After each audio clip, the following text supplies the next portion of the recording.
સમગ્ર ભારતમાં લોકસભાની ચૂંટણીએ જોર પકડ્યું છે, ત્યારે બનાસકાંઠા જિલ્લામાં પણ બંને પાર્ટીઓ દ્વારા અલગ અલગ સભાઓ અને મિટિંગો કરી લોકોને મત આપવા માટે વિનંતી અને ભલામણો કરવામાં આવી રહી છે।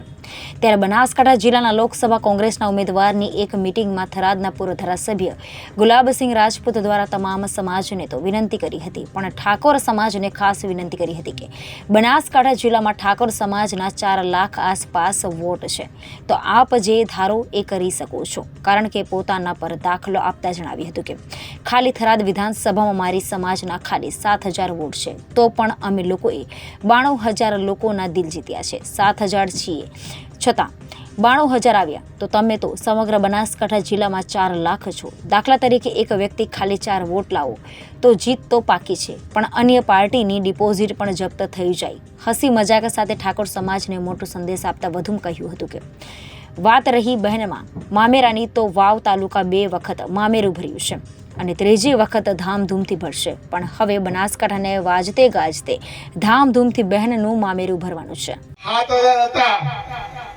અને 92,000 સુધી પહોંચ્યા તો તમે બનાસકાંઠામાં તો 4.5 લાખ નો આની ડિપોઝિટ ના રહેવી જોઈએ, એવી લડાઈ આપણે લડવાની।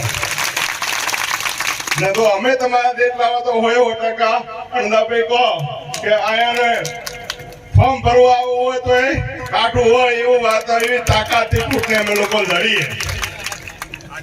ત્યારે આપ સૌને વિનંતી કરું છું, જેટલા આપણે છો એના કરતા વધુ દરેકના ઘરે જઈને હાથ જોડજો, વિનંતી કરજો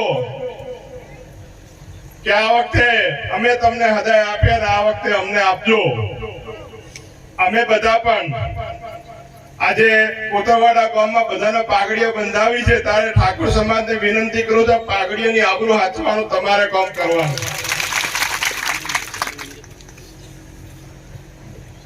કેપી સાહેબ આમ તો 6 મહિનાથી જ્ઞાનીબેન ને કે તો બેન તમે જ ચાલો, લોકોની 32 બોલે બેન તમે જ ચાલો,